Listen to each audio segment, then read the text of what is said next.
తెలంగాణలో రైతు రుణమాఫీపై గందరగోళం ఏర్పడ్డ విషయం తెలిసిందే.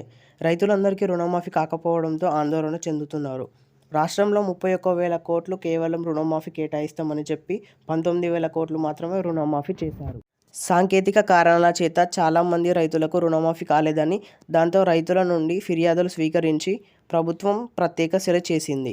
వచ్చిన ఫిర్యాదు ప్రకారం ఆధారంగా వ్యవసాయ అధికారుల ఇంటింటికి సర్వే నిర్వహిస్తున్నారు. ఇప్పటివరకు 50% పైగా ఇంటింటి సర్వే పూర్తయింది. రైతులకు వ్యవసాయ శాఖ మంత్రి తుమ్మల నాగేశ్వరరావు శుభవార్త తెలియజేశారు. శుక్రవారం జిల్లాలోని మార్కెట్ కమిటీ ప్రమాణ స్వీకారానికి హాజరైన అతను మాట్లాడుతూ రైతు రుణమాఫీ స్పష్టత తేల్చారు. సాంకేతిక కారణాల చేత రైతులకు రుణమాఫీ చేయలేదు. ఇప్పటి నుంచి అది అమల్లోకి వస్తుందని తెలిపారు. ఆగస్టు 17 వరకు 3 విడతలుగా మాఫీ చేశారు. ఇంకా 12,000 కోట్లు మార్పు చేయాల్సి ఉంది. సాంకేతిక కారణాల చేత కొందరు రైతులకు రుణమాఫీ కాలేదని హామీ ఇచ్చారు.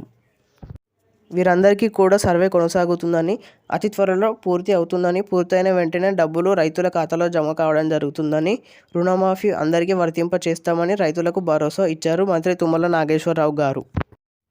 ఈ నెల ఆఖరులోపు రుణమాఫీ అవుతుందా లేదా అనేది చూడాలి. మరిన్ని వివరాల కోసం ఛానల్ సబ్స్క్రైబ్ చేయండి.